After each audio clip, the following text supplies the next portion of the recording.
16 तारीख को कराई। एसडीओ की मैडम आई। थाने से कोई कार्रवाई नहीं। 15 दिन में लगातार रोज चक्कर पे चक्कर पुलिस वालों को बता रहा था। पुलिस वाले मेरे को भगा देते थे। मेरी बात रिकॉर्डिंग तक क्या से बस संवेदना भर ये लोग देते हैं, कार्रवाई को नहीं करते। आज ये दशा हुई। आज मेरी लड़की की लाश मिली। ये प्रशासन की कार्रवाई है। रोज थाने जाता था, ऐसा कोई दिन थाने का न गया हूँ, वहाँ पर शिकायत लेकर न गया हूँ। ये लोग बिल्कुल सुनने को राजी नहीं, फोन को रिकॉर्डिंग नहीं सुनने को राजी नहीं, भगा देते थे। आज मेरे लड़की की लाश मिली है। बड़ी खबर मनगांव में कानून की हत्या। 15 जनवरी से लापता बालिका का शव सेंगरी नदी में मिला।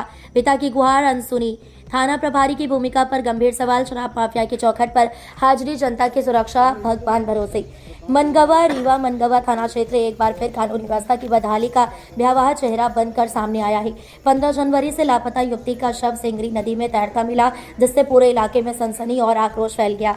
मृतका की पहचान प्रीति तिवारी, पिता चंद्र प्रकाश तिवारी, निवासी तिवनी चौथियान टोला के रूप में हुई है। सबसे चौंकाने वाली बात यह है कि पिता द्वारा पहले ही थाना मनगांव में नामजद शिकायत दर्ज कराई गई थी। यहां तक कि मोबाइल नंबर और कॉल रिकॉर्डिंग भी पुलिस को सौंपी गई। इसके बावजूद पीड़ित पिता को थाने से भगाए जाने के गंभीर आरोप सामने आए हैं। सवाल ये है कि जब एक पिता अपनी बेटी की जान बचाने के लिए गिड़गिड़ा रहा था, तब थाना प्रभारी किसकी सेवा में व्यस्त थे? शराब माफिया बनाम कानून, किसका राज? स्थानीय लोगों का आरोप है कि थाना प्रभारी की प्राथमिकताएं जनता नहीं बल्कि शराब माफिया है। क्षेत्र में अवैध शराब का कारोबार खुलेआम फल फूल रहा है और थाना प्रभारी की माफियाओं की चौखट पर हाजिरी की चर्चाएं आम है। ऐसे में सवाल उठना लाजमी है कि क्या लापता युवती की तलाश में लापरवाही किसी दबाव या मिलीभगत का नतीजा थी? शव मिला, सवाल जिंदा। आज स्थानीय लोगों ने सेंगरी नदी में शव तैरता हुआ देखा, जिसके बाद पुलिस को सूचना दी गई। मौके पर पहुंचे पुलिस ने शव को बाहर निकलवाकर पोस्टमार्टम के लिए भेज दिया। परिजनों ने स्पष्ट रूप से हत्या की आशंका जताई है और निष्पक्ष जांच की मांग की है। थाना प्रभारी की कार्यशैली पर बड़ा सवाल। जब शिकायत पहले से दर्ज थी तो तलाश में तेजी क्यों नहीं? कॉल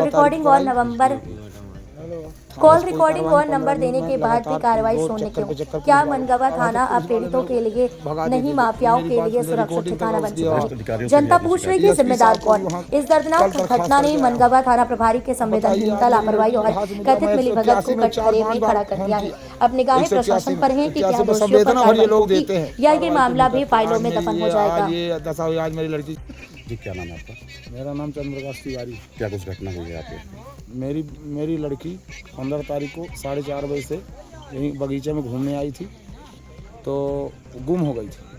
फिर बाद में अंदरूनी पता लगा कि मेरी लड़की का अपहरण हुआ है और मेरी लड़की का अपहरण किया है ये अंशुल दुबे, उसका बाप है प्रदीप दुबे।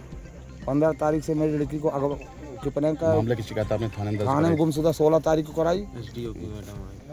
थाने से कोई कार्रवाई नहीं। 15 दिन में लगातार रोज चक्कर पे चक्कर पुलिस वालों को बता रहा था। पुलिस वाले मेरे को भगा देते थे। मेरी बात रिकॉर्डिंग तक उसकी वरिष्ठ अधिकारियों से भी आपने शिकायत? एसपी साहब को भी वहाँ कल दरखास्त करके आया हूँ। अब बताइए, आज मेरी लड़की की लाश मिली। मैं 181 में 4-5 बार फोन किया। 181 में बस संवेदना भर ये लोग देते हैं, कार्रवाई को नहीं करते। आज ये दशा हुई। आज मेरी लड़की की लाश मिली।